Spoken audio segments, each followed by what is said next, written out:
Tu dia, cantik kan bunga kantan ni, cantik sungguh.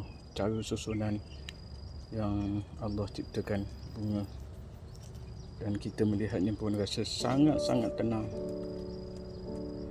Apatah lagi bunga kantan ni kita yang tanam, kita yang melihat hari-hari ini, kita yang membaca, berusaha membaca dan sebagainya. Dan dengan izin Allah, segini hasil yang terjadi, kita bersyukur ya. Kita bersyukur duduk kat Malaysia ni. Yang di sana tu belum kembang, masih kemuncup lagi.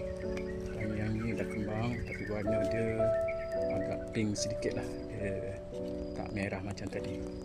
Apa pun, Masya Allah, cantik kan.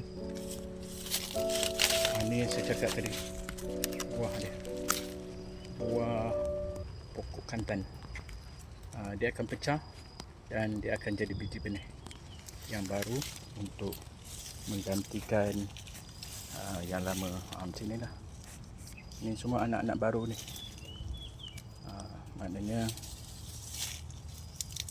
yang bertukar lah, yang dah tua mati dan tumbuh anak-anak baru. Okey, kita tengok lagi sekali bunganya. Masya Allah, cantiknya. Allah Akbar, Allah Akbar. Terima kasih Allah, terima kasih.